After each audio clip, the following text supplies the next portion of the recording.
Jerusalem lay in ruins. Come, let us rebuild the wall.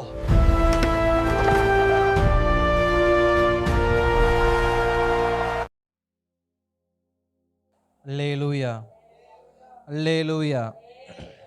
ஆமென். ஆண்டவரும் அருமை இரட்சகருமாகிய இயேசு கிறிஸ்துவின் நாமத்தில் உங்கள் யாவரையும் அன்போடு வாழ்த்துகிறேன். கர்த்தருடைய கிருபை உங்கள் யாவரோடும் இருந்து நம்மை அதிகமாய் பலப்படுத்தி நடத்துவாராக. அல்லேலூயா, அல்லேலூயா. ஆமென். கர்த்தர் நல்லவர். எத்தனை பேர் கர்த்தருடைய வார்த்தையை கேட்க ஆயத்தமாக இருக்கிறீங்க? ஆமென். நிச்சயமாக நானும் மிகுந்த ஆர்வத்தோடு கர்த்தருடைய வார்த்தையை கேட்பதில் நான் நிற்கிறேன். ஸ்தோத்திரம். நேற்றைய தினத்தில் நம்மோடு பாஸ்டர் சாமுவேல் அவர்கள் பேசின வார்த்தை நமக்கு ஞாபகம் இருக்கும். ஒருவனாய், அதாவது எழும்பின ஒருவனாய். ஒருவன் எழும்பும்போது அவனிடத்திலிருந்து தேவன் என்னென்ன காரியங்களை கொண்டு வருகிறார் என்கிற காரியத்தை நேற்று நாம் தியானித்தோம். இன்றைக்கும் நான் தொடர்ந்து தேவர் மனிதனுடைய கரத்தில் ஒப்பு கொடுக்கிறேன். பாஸ்டர் சாமுவேல் அவர்கள் முன்பாக வந்து இந்த நாளிலும் கர்த்தருடைய வார்த்தையை பகிர்ந்து கொள்வார்கள். நாம் கரங்களை தேவ மனிதன் வரவேற்கலாமா? ஸ்தோத்திரம், ஸ்தோத்திரம், ஸ்தோத்திரம், ஸ்தோத்திரம், ஸ்தோத்திரம், ஸ்தோத்திரம். கர்த்தருடைய நாம மகிமைப்படுவதாக. இந்த நல்ல நாளுக்காக நான் கர்த்தரை ஸ்தோத்தரிக்கிறேன். விசேஷமாக இந்த 35வது நாளுக்காக நான் கர்த்தரை ஸ்தோத்தரிக்கிறேன். ஊழியக்காரருக்காக, அவருடைய மனைவிக்காக, குடும்பங்களுக்காக, சபை விசுவாசிகளுக்காக, ஆன்லைனில் பார்க்குற ஒவ்வொரு பிள்ளைகளுக்காக நான் கர்த்தரை ஸ்தோத்தரிக்கிறேன். தேவன் இன்றைக்கும் நம்மோடு பேசுவாராக. ஹல்லேலூயா. பாஸ்டர் சொன்னார், கர்த்தருடைய வார்த்தையை கேட்க நான் ஆவலாக இருக்கேன்னு சொல்லிட்டு. நானுமே ஆவலாக. கர்த்தர் இன்னைக்கு வந்து என்ன நம்மோடு பேச போகிறாருன்னு சொல்லிட்டு நானும் ஆவலோடு நான் காத்திருக்கிறேன். தேவன் நம்மை ஆசீர்வதிப்பாராக. தொடர்ந்து இந்த 52 நாள் ஜெபங்களில் கர்த்தர் பெரிய காரியங்களை செய்யட்டும். ஹல்லேலூயா. தொடர்ந்து வசனத்தை நம்ம வாசிக்கலாம். எடுத்தவர்கள் வாசிக்கலாம். நெகேமியாவின் புத்தகம் 2வது அதிகாரம் அதில் 18வது வசனத்தை நம்ம வாசிக்கலாம். என் தேவனுடைய கரம் என்மேல் நன்மையாக இருக்கிறதையும் ராஜா என்னோட சொன்ன வார்த்தைகளையும் அவர்களுக்கு அறிவித்தேன். அப்பொழுது அவர்கள் எழுந்து கட்டுவோம் வாருங்கள் என்று சொல்லி அந்த நல்ல வேலைக்கு தங்கள் கைகளை திடப்படுத்தினார்கள். இன்றைக்கு நாம் வாசித்த வேதவசனம் நெகேமியாவின் புத்தகம் 2வது அதிகாரம் அதில் 18வது வசனத்தை இன்றைக்கி நம்ம வாசித்தோம். நேற்றும் அந்த வசனத்திலிருந்து தான் கர்த்தர் நம்மோடு பேசினவராயிருக்கிறார். தேவன் இன்றைக்கு நம்மோடு பேசுவாராக. ஹல்லேலூயா. வேதவசனம் சொல்லுகிறது, இந்த நெகேமியாவை கொண்டு ஒரு கூட்டத்தை கர்த்தர் எழுப்பி எருசலேமின் அலங்கத்தையும் அந்த எரிந்து கிடக்கிற அந்த வாசல்களையும் கர்த்தர் கட்டினார் என்று சொல்லி நம்ம வேதத்தில் வாசித்தோம். இதில் நெகேமியாவை குறித்து இன்னொரு வசனத்தை வாசிக்கும்போது அந்த 2வது வசனம் 3வது வசனத்தை வாசிக்க வேண்டாம். அந்த வசனத்தெல்லாம் வாசிக்கும் போது சொல்லப்படுகிறது, சிறையிருப்பிலிருந்து வந்த யூதர்கள் இருக்கிறாங்க, சிறையிருப்பிலிருந்து வந்த ஜனங்கள் இருக்கிறாங்க. அவங்க எருசலேம் எரிந்ததையும் எருசலேம் அலங்கம் இடிக்கப்பட்டதையும் இவங்க கண்ணால் பார்த்தவங்க. ஹல்லேலூயா. இப்போது நெகேமியா விசாரிக்கும்போது இதை காதால் கேட்கிறவராக இருக்கிறார். அப்போ இதில் நெகேமியாவை குறித்து ஒரு காரியத்தை நம்ம நல்லா கவனிக்கணும். அந்த அலங்கம் இடிந்து கிடக்கிறத, அந்த அலங்கம் அக்கினியினால் சுட்டெரித்து கடந்ததை பார்த்தவங்களுக்கு எதுவுமே தோணலை. அதை எடுப்பித்து கட்டணும். எருசலேமின் அலங்கம் இப்படி இடிஞ்சிருக்கு, அதனுடைய வாசல்கள் அக்கினியால் சுட்டெரிக்கப்பட்டிருக்குன்னு சொல்லிட்டு அதை பார்த்தவங்களுக்கு எதுக்குமே தோணலை. ஆனால் நெகேமியா இதை காதால் கேட்டுட்டு இவருக்கு உள்ள அதை குறித்ததான ஒரு பாரம் உண்டாகிறது. ஹல்லேலூயா. அப்போது அந்த அலங்கம் கட்டப்படுவதற்கு, அந்த எரிந்த வாசல்கள் கட்டப்படுவதற்கு என்ன காரணம் அப்படின்னு சொல்லி பார்க்கும்போது இந்த நெகேமியாவுக்கு உள்ள இருந்த அந்த பாரம் ஒரு காரணமாக இருக்குது. அன்பு கர்த்தருடைய பிள்ளைகளே, இன்னைக்கு சபைகள் கட்டப்பட வேண்டும் என்று சொன்னால், உங்களுடைய குடும்பங்கள் கட்டப்பட வேண்டும் என்று சொன்னால், உங்களுடைய வாழ்க்கை, தனிப்பட்ட வாழ்க்கை கட்டப்பட வேண்டும் என்று சொன்னால், நாம் அந்த காரியத்தில் பாரம் உள்ளவர்களாக இருக்க வேண்டும். வேதவசனம் சொல்லுகிறது, வாசிக்க வேண்டாம். அந்த நெகேமியா 1வது அதிகாரம் 4வது வசனத்தை எல்லாம் வாசிக்கும்போது இப்படி அலங்கம் சுட்டெரிக்கப்பட்டதை நெகேமியா கேட்ட உடனேயே இந்த வார்த்தைகளை கேட்டபோது, நான் உட்கார்ந்து அழுது சில நாளாய் துக்கித்து உபவாசித்து மன்றாடி பரலோகத்தின் தேவனை நோக்கின்னு சொல்லிட்டு அந்த அதிகாரம் ஃபுல்லாமே கர்த்தரிடத்தில் ஜெபம் பண்ணுகிறவராக இருக்கிறார். கண்களால் பார்த்தவனுக்கு வராத ஒரு பாரம், கண்களினால் பார்த்தவனுக்கு எடுப்பித்து கட்டணும்னு சொல்லி ஏற்படாத ஒரு உணர்வு இந்த நெகேமியாவுக்கு உண்டாகிறது. காரணம் என்ன அப்படின்னா, தன் ஜனங்கள் மேலே, தன்னுடைய எருசலேமின் மேலே, அந்த சுட்டெரிக்கப்பட்ட அந்த வாசலின் மேலே நெகேமியாவுக்கு ஒரு பாரம் உண்டானது. அன்பு கர்த்தருடைய பிள்ளைகளே, இன்றைக்கி நம்ம எதை குறித்து பாரம் உள்ளவர்களாக நாம் இருக்கிறோம்? நெகேமியாவை போல எதை குறித்து எதை பற்றி நீங்களும் நானும் கர்த்தருடைய சமூகத்தில் நம்ம உட்காந்து அழுகிறோம்? இன்றைக்கி எதுக்கு தெரியுமா பாரமாக இருக்குது? நமக்கு கையில் ஒரு 1000 ரூபாய் குறைஞ்சிருச்சு அப்படின்னா நமக்கு பாரம் வந்துடும். அடுத்து என்ன செய்ய போகிறது அப்படின்னு சொல்லிட்டு. அல்லேலூயா. இன்றைக்கி அநேகர் கணவனாரை குறித்து பாரப்படுறோம், சர்ச்சுக்கு வரல, ரட்சிக்கப்படலன்னு சொல்லிட்டு. மனைவியை குறித்து நம்ம பாரப்படுறோம், பிள்ளைகளை குறித்து நம்ம பாரப்படுறோம், நல்ல வேலை கிடைக்கல, எதிர்காலத்தில் என்ன செய்ய போகிறாங்கன்னு சொல்லிட்டு. எல்லாத்த குறித்து பாரப்படுறதுக்கு நேரம் இருக்குது, எல்லாத்தையும் குறித்து கவலைப்படுறதுக்கு நமக்கு சமயம் இருக்குது. ஆனால் ஆலயத்தை பற்றி பாரப்படுறதுக்கோ இல்லை ஆலயத்தை குறித்து கவலைப்படுறதுக்கோ யாருக்குமே நமக்கு நேரம் இல்லை. அல்லேலூயா. சபைக்கு வர்றதுக்கும் நேரம் இல்லை, சபையை குறித்து பாரப்படுறதுக்கும் நமக்கு நேரம் இல்லை. ஆலயத்துக்கு வாங்கன்னு கூப்பிட்டா எனக்கு நேரம் இல்லை பாஸ்டர், வேலை இருக்குது அப்படின்னு சொல்லி நம்ம என்ன செஞ்சிடறோம்? காரணம் சொல்லிட்டு நம்ம ஓடிடுறோம். ஆனால் இந்த நெகேமியாவுக்கு வந்த பாரத்தினால தான், இந்த நெகேமியாவுக்கு வந்த கவலையினால தான் ஒரு கூட்டம் அதற்கு பின்பதாக உண்டாகி அந்த எருசலேமின் அலங்கத்தை சுட்டெரிக்கப்பட்டதை அவங்களால கட்ட முடிஞ்சிச்சு. அல்லேலூயா. இன்றைக்கி பிள்ளைங்களை குறித்து பயங்கரமாக எல்லாத்துக்குமே என்ன பாரம்? பொம்பளை புள்ளையாக இருந்துச்சு அப்படின்னா எதிர்காலத்தில் கட்டி கொடுக்கணும், எத்தனை பவுன் நகை போட போகிறோம், கல்யாணத்தை எப்படி பண்ண போகிறோம், என்ன செய்ய போகிறோன்னு சொல்லி நமக்கு பாரம். இதுவே பையனாக இருந்தான் அப்படின்னா வளர்ந்து என்னென்ன சேட்டையெல்லாம் பண்ண போகிறானோ, நம்மளை எங்கெங்கெல்லாம் கொண்டு போய் நிப்பாட்ட போகிறானோ அப்படிங்கிற பாரம் என்ன செய்யுது? நமக்கு இருக்குது. பசங்களை குறித்து பிள்ளைகளை குறித்து நமக்கு பாரம் இருக்குது, கணவனை குறித்து பாரம் இருக்குது. கணவன் வெளியே போயிட்டார் அப்படின்னா எப்போ எத்தனை மணிக்கு வருவாருன்னு தெரியல, அவர் பத்திரமா வண்டியில் போவாரா, பத்திரமா வண்டியில் வருவாரா, என்ன செய்வார், என்ன சாப்பிட்டாரா இல்லையான்னு கணவன் மனைவி குறித்து பாரமாக இருக்குது. எல்லாத்தையும் குறித்து பாரப்படுற நம்ம ஏன் சபையை குறித்து நம்ம பாரப்பட மாட்டேன்றோம்? ஏன் சபையை குறித்து நம்ம யோசிக்க மாட்டேன்றோம்? ஐயோ, சபையில் ஆத்துமாக்கள் வரமாட்டேன்றாங்களே, சபையில் விடுதலையாக ஆராதிக்க முடியலையே, பாஸ்டர் கூட சேர்ந்து சபையில் ஊழியம் பண்ண முடியலையே, சபை கட்டப்படாமல் இருக்குது, சபை கட்டுப்படுவதற்கு என்ன செய்யணும், ஊழியம் வளர என்ன செய்யணும், ஆத்துமாக்கள் வளர என்ன செய்யணும், ஏன் நமக்கு அந்த பாரம் வர மாட்டேங்குது? அல்லேலூயா. சபைக்காக என்னைக்காவது உட்காந்து அழுதுருக்கீங்களா? சபைக்காக என்னைக்காவது உட்காந்து அழுதுருக்கீங்களா? நீங்கள் ஆண்டவரே என் சபைக்கு ஆத்துமாவை தாங்கப்பா, என் சபையில் தொடர்ந்து ஜெபம் நடக்க உதவி செய்யுங்க, என் சபையை சுற்றி இருக்கிற ஜனங்களையெல்லாம் ரட்சிக்க உதவி செய்யுங்க, என் சபையில் 2 ஆராதனை நடக்கணும், சபையில் தேவைகள் இருக்குது, சபையில் கீபோர்டு வேணும், விடுதலையாக ஆராதிக்கணும், சத்தமாக பாட்டு பாடி ஆராதிக்கும் போது எந்த பிரச்சனையும் வரக்கூடாதுன்னு சொல்லிட்டு நம்ம என்னைக்காவது உட்காந்து அழுதுருக்கோமா? அழுதுருக்க மாட்டோம். ஏன்? சபை குறித்து தானே பாரம் இருந்தால் தானே நம்ம அழுவோம். இங்கே குடும்பத்துக்காகவும் பிள்ளைகளுக்காகவும் வேலைக்காகவும் ஆசீர்வாதத்திற்காகவும் இதுக்கெல்லாம் நமக்கு அழுக நேரம் இருக்குது, இதுக்கெல்லாம் பாரப்பட நேரம் இருக்குது. வேலை போயிடுச்சா அப்படின்னா அழுகுறோம், காசு கம்மியாயிடுச்சுன்னா அழுகுறோம், மற்ற காரியம் எல்லாத்துக்கும் நம்ம அழுகுறோம். ஆனால் சபையை குறித்து ஏன் நம்மளால் அழ முடியல? காரணம் என்ன அப்படின்னா, கண்ணால் பார்த்துட்டோம், எனக்கு என்னன்னு சொல்லி நம்ம கடந்து போயிடுறோம். அல்லேலூயா. ஆனால் நான் நம்புகிறேன், இந்த நெகேமியாவை போல பாரப்பட்டு சபைக்காக ஒரு மனுஷன் நிற்கும் பொழுது அந்த சபை நிச்சயமாக கட்டப்படும். நெகேமியாவை போல சபை மேலே இருக்கிற பாரத்தினால் கர்த்தருடைய சமூகத்தில் நம்ம கடந்து வரும்போது நிச்சயமாக கர்த்தர் சபையை கட்டுகிறதற்கு என் தேவன் அவர் போதுமானவராக இருக்கிறார். அப்போது இன்றைக்கி கர்த்தர் நம்மளோட என்ன பேசுகிறார் அப்படின்னா, நம்முடைய வாழ்க்கை கட்டப்படணும், சபை கட்டப்படணும் அப்படின்னா நம்ம என்ன செய்யணும் அப்படின்னா, ஊழியத்தின் மேலே பாரம் உள்ளவங்களாக இருக்கணும். ஊழியத்தின் மேலே ஒரு வாஞ்சை உள்ளவங்களாக இருக்கணும். சபையை குறித்து ஒரு பாரம் உள்ளவங்களாக இருக்கணும். தனிப்பட்ட ஜெபத்தில் எத்தனை பேர் இன்றைக்கி சபைக்காக நம்ம ஜெபம் பண்ணுறோம்? அல்லேலூயா. இன்றைக்கி என்னன்னா நமக்காக நம்ம ஜெபம் பண்ணுறதே பெரிய காரியமாக இருக்குது. அல்லேலூயா.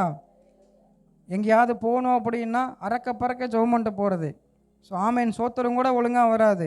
இந்த பிரயாணத்தை ஆசீர்வதிங்க, நம்ம என்ன ஜெபம் பண்ணுறோன்னு அவருக்கு புரியாது, நம்ம என்ன ஜெபம் பண்ணுறோன்னு நமக்கும் புரியாது.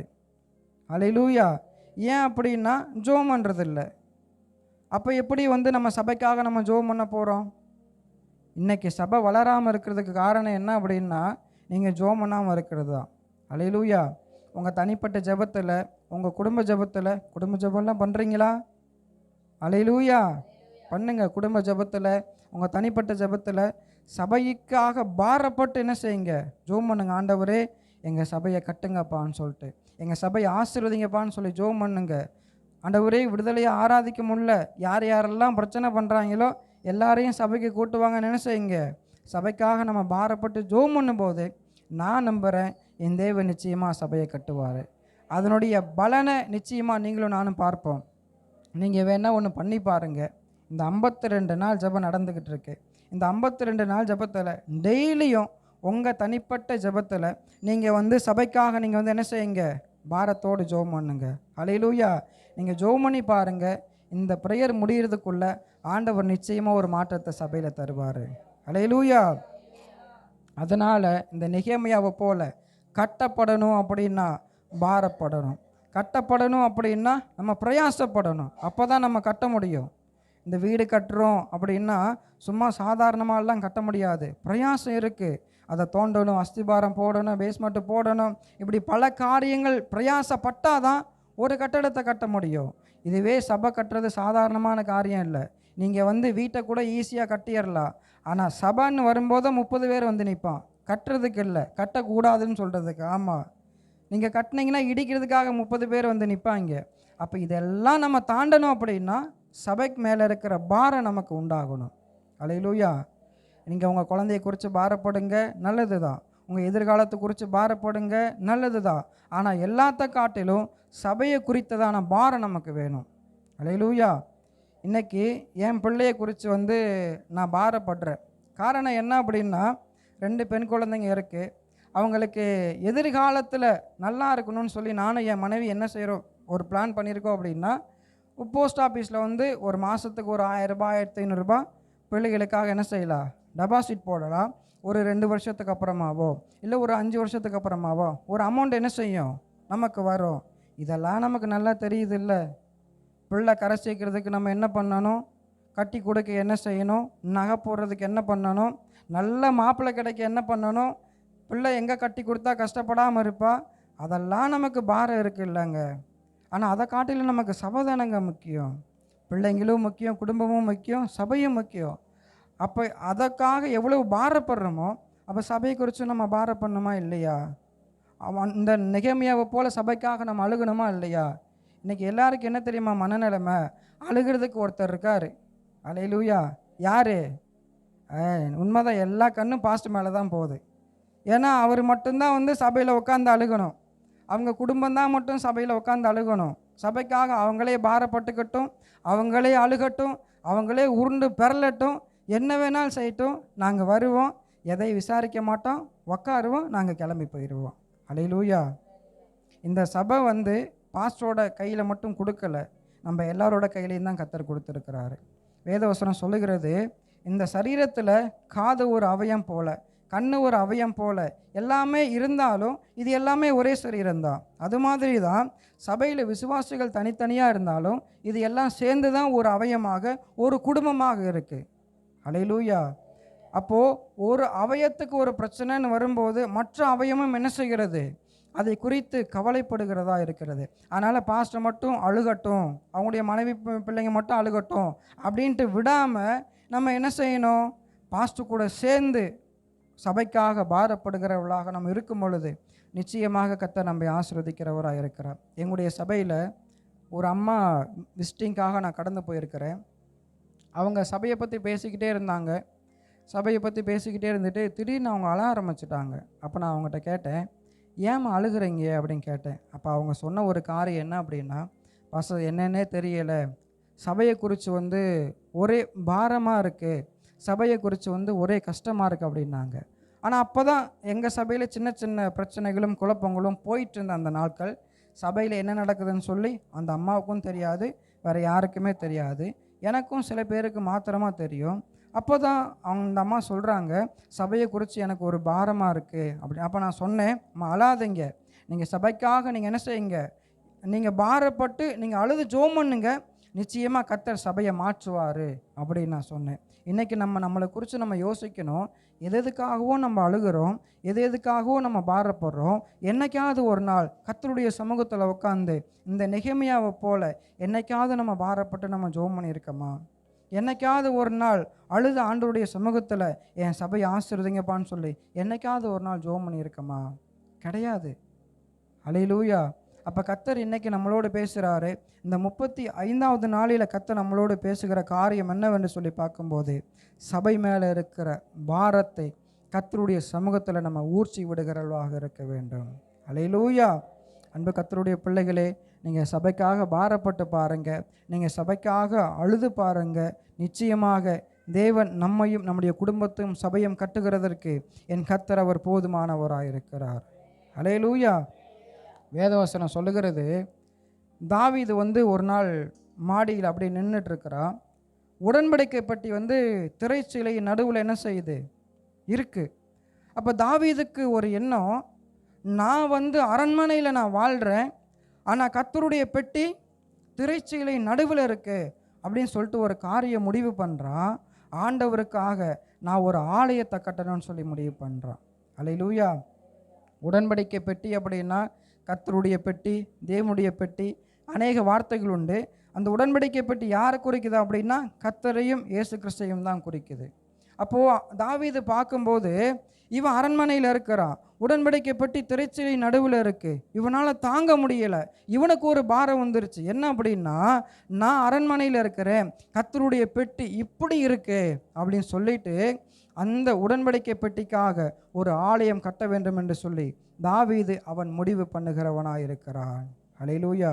நடந்த காரியம் என்ன? இவன் எப்போ ஆண்டவருக்காக ஒரு ஆலயத்தை கட்டணும்னு நினச்சானோ, எப்போ ஆண்டவருக்காக ஒரு ஊழியத்தை ஆரம்பிக்கணும்னு நினச்சானோ, அவனுடைய வாழ்க்கையில் கர்த்தர் இன்னும் அதிகமாக அவனை ஆசீர்வதித்தவராக இருக்கிறான். நான் நம்புகிறேன், நீங்கள் சபைக்காக ஒரு காரியத்தை செய்யுங்க, அதற்குரிய பலனை கர்த்தர் நிச்சயமாக உங்கள் வாழ்க்கையில் செய்வார். அல்லேலூயா.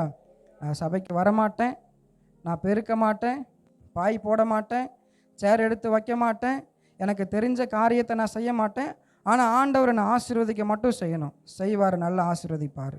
அல்லேலூயா. ஒரு நாள் ஆசீர்வாதத்தை பெற்றுக்கொள்ளவே முடியாது. இன்றைக்கி அநேகருடைய நிலைமை என்ன அப்படின்னா, நான் போய் சபையில் பெருக்கணுமா, இன்றைக்கி நான் போய் சபையில் பாய் போடணுமா, இன்றைக்கி நான் போய் வந்து பாஸ்டருக்கு உதவி செய்யணுமா, மைக்கு மற்ற காரியத்தெல்லாம் நான் சபையில் நான் செய்யணுமான்னு சொல்லி அநேகர் யோசிக்கிறாங்க.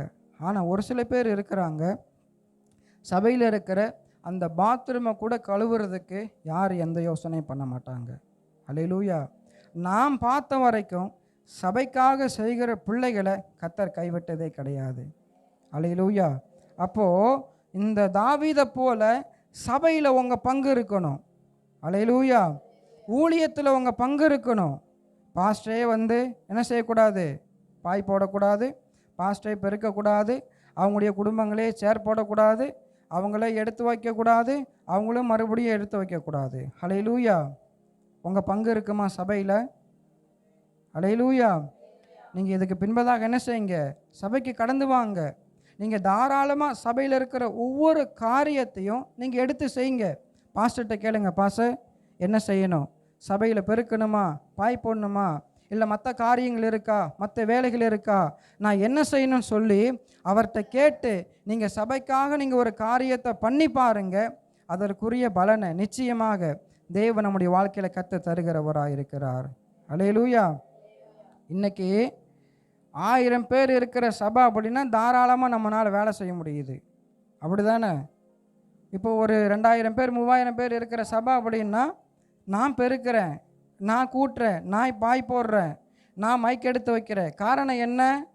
3000 பேர் இருக்கிறோம், அதனால் பாஸ்டர் என்னை பார்ப்பார், பாராட்டுவார், பரலோகம் போயிடலாம். கண்டிப்பாக கிடையாது. ஹல்லேலூயா. நீ மனுஷனுக்காக நீ உன்னை செய்யணும்னு நினைக்கிற அப்படின்னா உன் பலன் இந்த பூமியோடு முடிஞ்சிடும். ஆனால் கர்த்தருக்காக நீ சபைக்காக நீ மறைமுகமாக செய்யப்படுகிற ஒவ்வொரு காரியத்துடைய பலனையும் பரலோகத்தில் தேவன் நமக்காக தருகிறவராக இருக்கிறார். உங்களுக்கு என்ன தெரியுமோ தாராளமாக சபையில் செய்யுங்க. ஹல்லேலூயா. நான் பார்க்குற வரைக்கும் பாஸ்டே ஸ்டாண்ட் எடுத்து வைக்கிறாரு, அவரே ஃபோனை வைக்கிறாரு, அவரே ரெக்கார்ட் பண்ணுறாரு, அவரே நைட்டு உட்காந்து எடிட் பண்ணுறாரு, அவரே தம்ப்லைன் ரெடி பண்ணுறாரு, அவரே போஸ்ட் போடுறாரு. ஹல்லேலூயா. சபையில் எடிட்டிங் தெரிஞ்சவங்க உட்காருங்க, பாஸ்டருக்கு ஹெல்ப் பண்ணுங்க. ஹல்லேலூயா. இந்த மைக் சம்மந்தப்பட்ட காரியங்கள் தெரிஞ்சவங்க சபைக்கு வாங்க, அவருக்கு உதவி செய்யுங்க. இந்த பிஏ சிஸ்டம் அது மாத்திரமல்ல, இந்த ஃபோன் காரியம், இந்த ரெக்கார்டிங் காரியம், அப்லோட் பண்ணுற காரியம், தம்ப்லைன் ரெடி பண்ணுற காரியம், எல்லாத்துலேயுமே உங்களுடைய பங்கு என்ன செய்யணும்? இருக்கணும். தெரிஞ்சவங்க கடந்து நீங்கள் சபைக்காக செய்யுங்க. கர்த்தர் உங்களோடு கூட இருந்து கர்த்தர் ஆசீர்வதிக்கிறவராக இருக்கிறார். நான் பார்த்த வரைக்கும் சபைக்காக நம்முடைய வேலையை செய்யும்போது நம்ம வேலை ஆசீர்வதித்து தான் உயர்ந்துட்டு போகுது. தேவன் அதை ஒரு நாளும் நம்மை கைவிடுகிற தேவன் அல்ல. அதனால் இந்த தாவீதை போல, இந்த நெகேமியாவை போல உங்கள் வாழ்க்கையில் சபையை குறித்ததான பங்கு என்ன செய்யணும் அப்படின்னா நம்ம இடத்துல இருக்கணும். ஆமென். நான் நினைக்கிறேன் வருகிற நாட்களில் பாஸ்டரோட கூட நீங்கள் என்ன செய்யணும்? சபையில் நிற்கணும். எல்லா காரியத்துலேயும் அவர் கூட மட்டும் பங்கு என்ன செய்யணும்? வச்சுக்கணும். சபையில் இவர் பங்கு அதிகமாக இருந்துச்சுன்னா இவருக்கு மட்டும் பலன் என்ன செய்யும்? பரலோகத்தில் நிறையா இருக்கும். அப்போ நம்ம சபையில் எதுவுமே செய்யலை அப்படின்னா நம்ம பங்கு மேலே அதிகமாக செயல்படாது. அதனால் நம்ம என்ன செய்யணும் அப்படின்னா சபையில் என்ன தெரியுதோ தாராளம் என்ன செஞ்சுருங்க. இன்றைக்கி ஒரு ஊழியக்காரராக நான் இந்த நிலைமையில் நிற்கிறதுக்கு காரணம் என்ன அப்படின்னா சபையில் நான் செஞ்ச சின்ன சின்ன காரியங்கள் தான். பாஸ்டர் பார்க்குறாரு, நான் செய்ய மாட்டேன். 10 பேர் இருக்கிற சபையிலையும் செய்வேன், 5 பேர் இருக்கிற சபையிலையும் செய்வேன். யாருமே இல்லைன்னாலும் நம்ம செய்யணும். மனுஷனுக்காக 1000 பேர் இருக்காங்க அப்படின்னு சொல்லி மனுஷ முகத்தை பார்த்து நம்ம செஞ்சோம் அப்படின்னா அந்த ஆசீர்வாதம் நம்ம கையில் தங்கவே தங்காது. ஹல்லேலூயா. 2 நாளைக்கு முன்னாடி நினைக்கிறேன், அப்போ பாஸ்டர்கிட்ட நான் கேட்டேன், ஐயா நான் ஆராதனை நடத்துகிறேன் அப்படின்னு சொல்லி நான் கேட்டேன். அப்போ அவர் யோசித்தார். அவர் வேணான்னு சொல்லலை, நீங்கள் பண்ணுங்கன்னு சொல்லலை, ஒரு மாதிரி யோசித்தார். எனக்கு அப்பயே புரிஞ்சிருச்சு, ஒருவேளை ஆட்கள் ஆராதனை டைமில் கம்மியாக இருக்காங்க போல், அதனால் ஆராதனை நடத்த வேண்டாம் அப்படின்னு சொல்லி அவர் யோசித்தாருன்னு எனக்கு நல்லாவே தெரிஞ்சிச்சு. நான் கேட்கவும் செஞ்சுட்டேன், இதனால தான் யோசிக்கிறீங்களா அப்படின்ட்டு.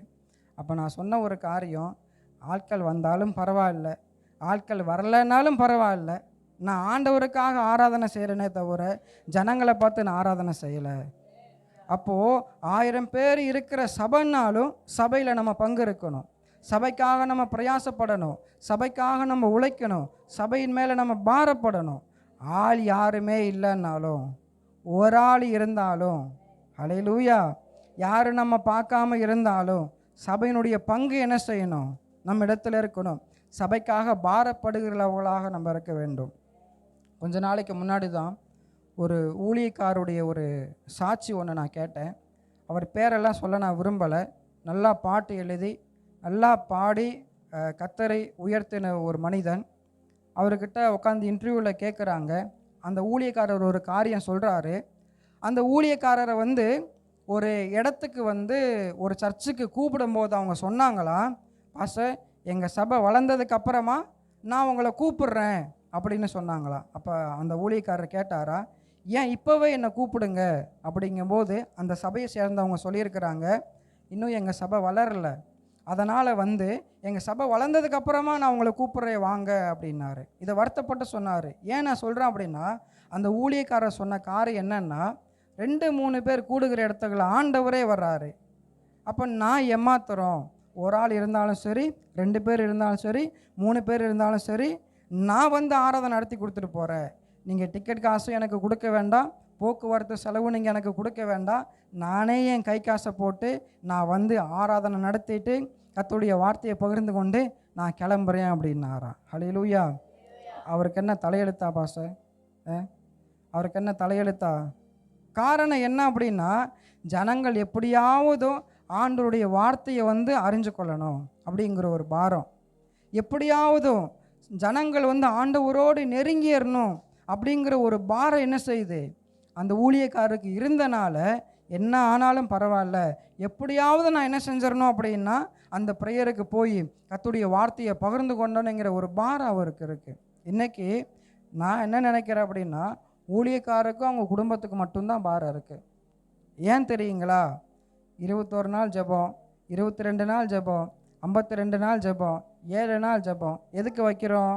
ஊழியக்காரங்க பிரயாசப்பட்டு, ஊழியக்காரவங்க கஷ்டப்பட்டு சபை எப்படியாவது கட்டப்படணும், ஆத்மாக்களை எப்படியாவது சத்தியத்தை அறிஞ்சிடணும் அப்படின்ட்டு ஒரு ஜெபத்தை வச்சா சபைக்கு வர முடியாத அளவுக்கு அவங்களுக்கு பாரம். அல்லேலூயா. சபைக்கு வர முடியாத அளவுக்கு விசுவாசிங்களுக்கு பாரம். என்ன பாரம்?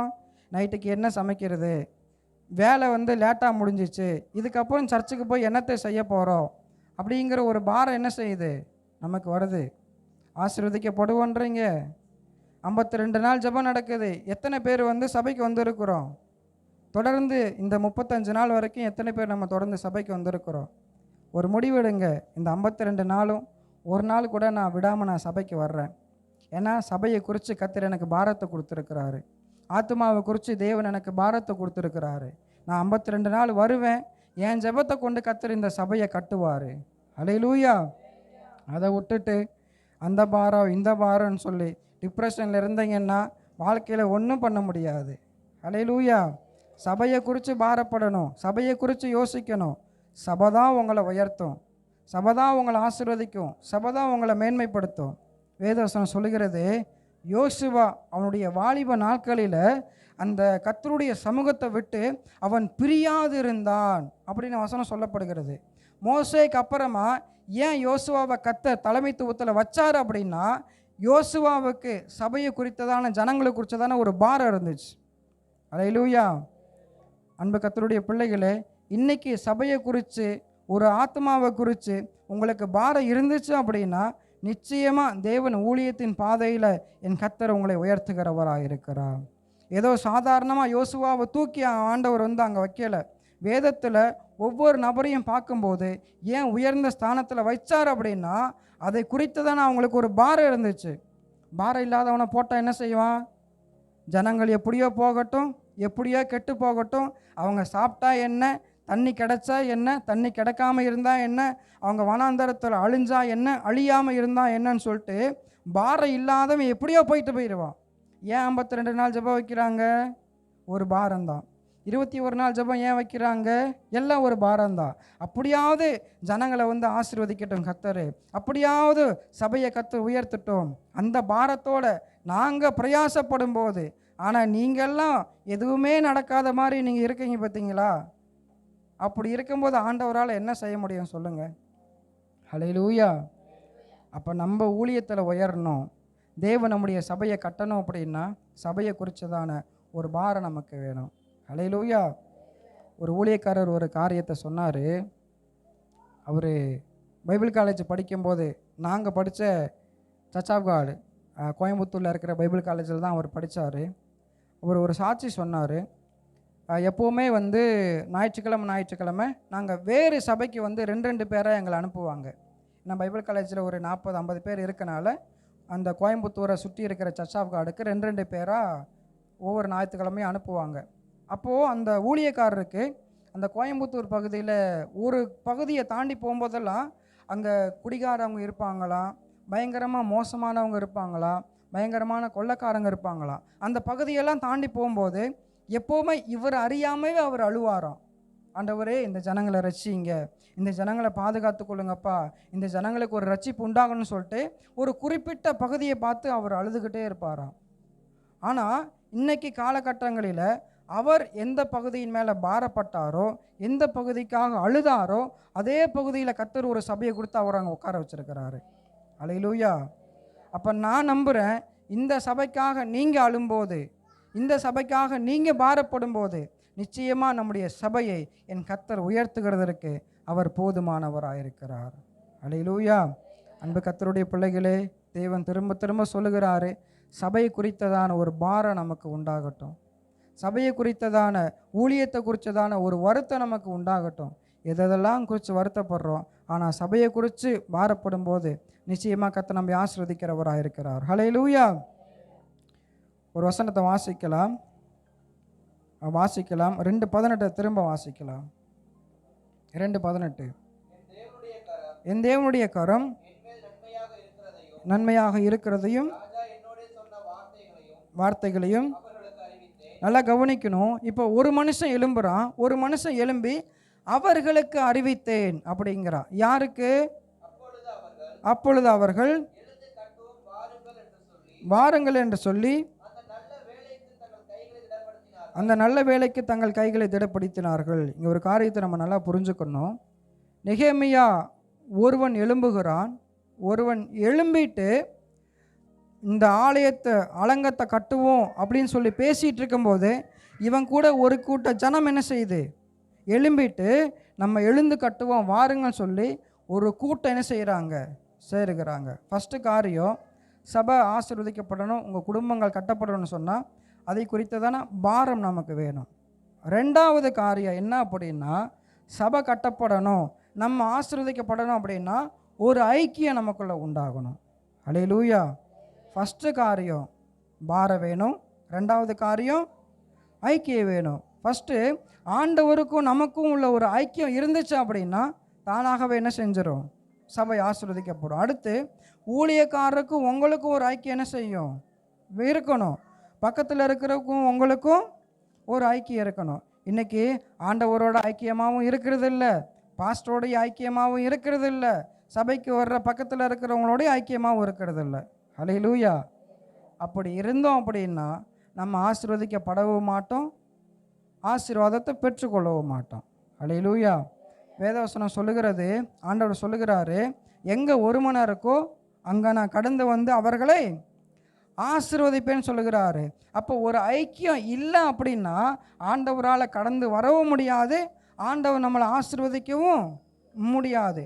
அதனால் ஆண்டவருக்கும் நமக்கு ஒரு ஐக்கியம் வேணும். அதான் நேற்றைக்கு வசனம் சொன்னது போல் அந்த யோவான் 15வது அதிகாரத்தில் நம்ம வாசிக்கிறோம், என்னை இல்லாமல் உங்களால் ஒன்றும் செய்யக்கூடாது. நீ கனி கொடுக்கணும் அப்படின்னா நீ ஆண்டவரோடு ஐக்கியப்பட்டு இருக்கணும். நீ உன் வாழ்க்கையில் ஆசீர்வதிக்கப்படணும் அப்படின்னா ஆண்டவரோடு ஐக்கியப்பட்டு இருக்கணும். இப்போ நெகேமியாவுக்கு என்ன நம்பிக்கை அப்படின்னா, அவனுக்கு ஒரு நம்பிக்கை இருந்துச்சு, நான் ஆண்டவரோடு ஐக்கியப்பட்டு இருக்கிறேன், நான் எழும்பும்போது என்னோட ஒரு கூட்டம் எழும்பும், அதோடு கூட கர்த்தரும் என்னோடு கூட சேர்ந்து கர்த்தர் எனக்கு உதவி செய்கிறவராயிருக்கிறார். ஹல்லேலூயா. இப்போ ஆண்டவரோடு ஐக்கியப்பட்ட பிள்ளைகளுடைய வாழ்க்கையில் நிச்சயமாக ஆசீர்வாதம் இருக்குது பாஸ்டர்.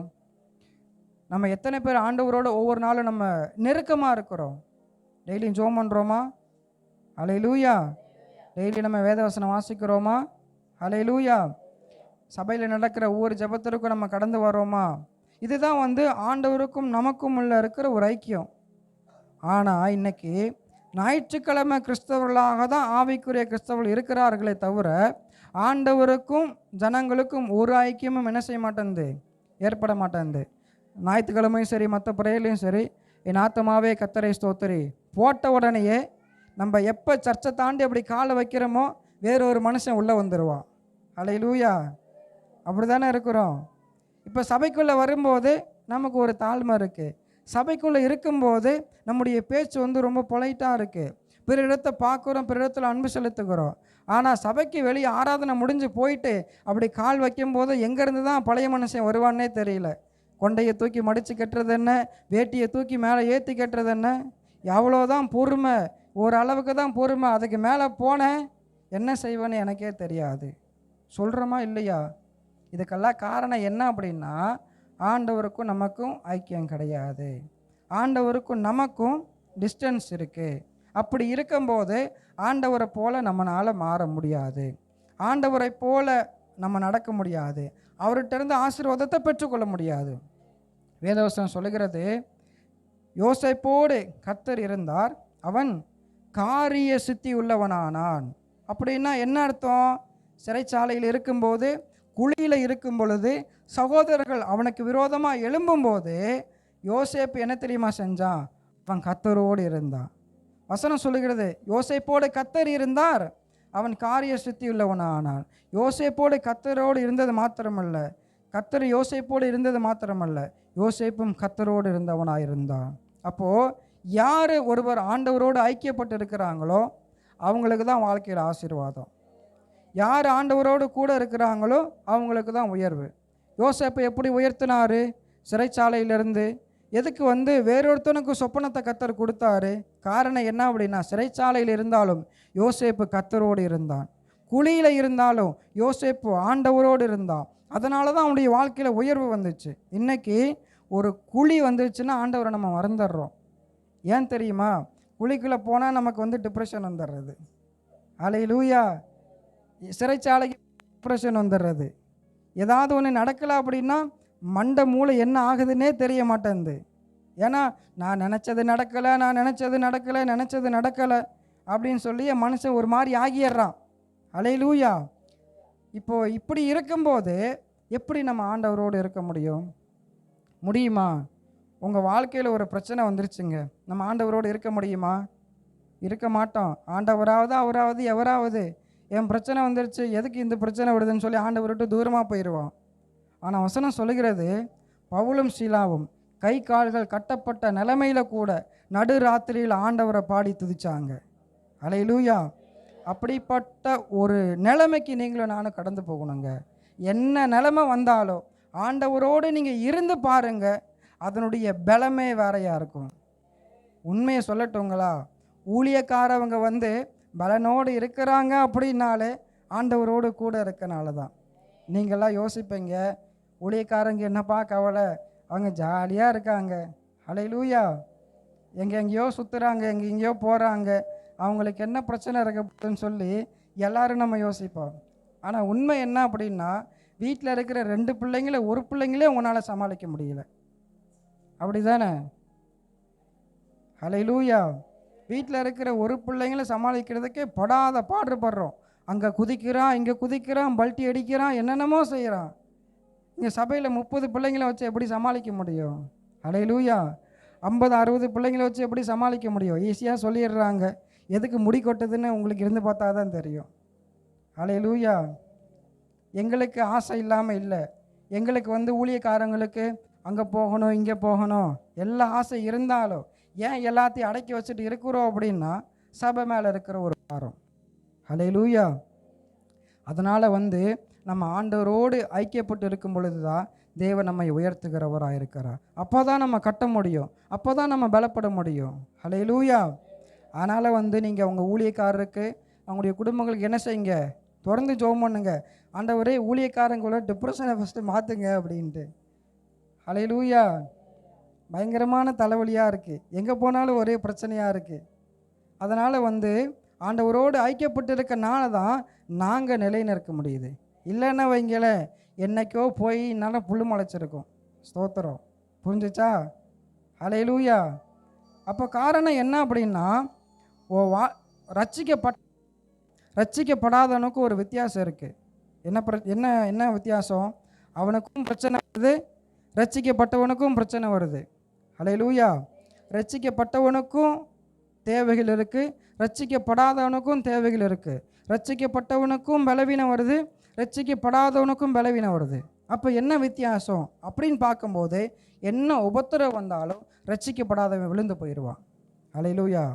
ஆனால் என்ன உபத்திரம் வந்தாலும் ரட்சிக்கப்பட்டவனுக்கு ஒரு நம்பிக்கை, நான் கர்த்தரோடு இருக்கிறேன், எல்லாவற்றையும் அவர் பாதுகாத்து கொள்ளுகிறவராக இருக்கிறார். அதை தான் வேதவசனம் சொல்லுகிறது, நம்ம எத்தனை முறை நம்ம விழுந்தாலும் என் தேவன் நம்மை தூக்கி விடுகிறவராக இருக்கிறார். அல்லேலூயா. இதுதான் ஆண்டவரோடு இருக்கிறவங்களுக்கும் ஆண்டவரோடு இல்லாதவங்களுக்கும் உள்ள ஒரு வித்தியாசமாக இருக்கிறது. இன்னொரு மனுஷனை குறித்து வேதவசனம் சொல்கிறது, தாவீது அவன் ஆடு மேய்த்து கொண்டிருந்தான், தகப்பனால் புறக்கணிக்கப்பட்டவனாக இருந்தான். ஆனால் ஆடு மேய்க்கும் போதெல்லாம் இவனு யாரு கூட தெரியுமா இருக்கிறான்? ஆடு ஒரு பக்கம் மேய்ஞ்சிக்கிட்டு இருக்கு, இவன் ஒரு பக்கம் கையில் ஒரு கருவியை வச்சுக்கிட்டு அப்படியே பாட்டு பாடிக்கிட்டு ஆண்டவரோடு அப்படியே கூடையே இருக்கிறான். ஏன் தாவீதை ஆண்டவர் ராஜாவாக ஏன் உயர்த்தினார்? வேறு ஆளே இல்லையா? அவனோட அண்ணங்க பராக்கிரமசாலியாக இருக்கிறாங்க, யுத்தத்தில் பயங்கரமாக இருக்கிறாங்க.